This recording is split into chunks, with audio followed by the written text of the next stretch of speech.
ವಾ ಬಾರಿ team up hello grow team up.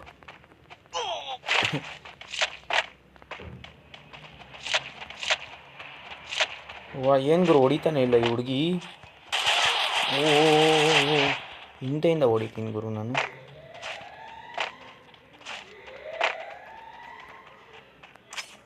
ಓದ್ಲು ಸತ್ತೋದ್ಲಾ ಇಲ್ಲ ಇದ್ದಾಳೆ ಗುರು. ಏನು ಗುರು ಇವರು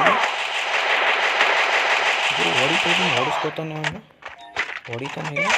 ವಾ ಬಾರಿ ಗುರು ಬರೀ ಹೊಡೆದು ಕಿಲ್ ಮಾಡಿಬಿಟ್ಟೆ ಒಂದು ಹುಡುಗಿನ ನೋಡ್ರಿ. ಹೊಡೆದು ಕಿಲ್ ಮಾಡಿಬಿಟ್ಟೆ. ಅಂದರೆ ನಾನು ಎಂಥ ಪ್ರೋ ಇರ್ಬೋದು ನೀವು ಹೇಳ್ರಿ. ಇರೋದೇ 12 ಬುಲೆಟು ಗೈಸ್. ಫ್ಯಾಕ್ಟ್ರಿಯಲ್ಲಿದ್ದೀವಿ 12 ಬುಲೆಟ್ ಇಟ್ಕೊಂಡು ಏನು ಶೂಟ್ ಮಾಡೋಕ್ಕಾಗುತ್ತೆ ಹೇಳಿ. ಒಬ್ಬರಿಗೆ 12 ಬುಲೆಟ್ ಬೇಕು ಹೊಡಿಯೋಕ್ಕೆ ನಾವು.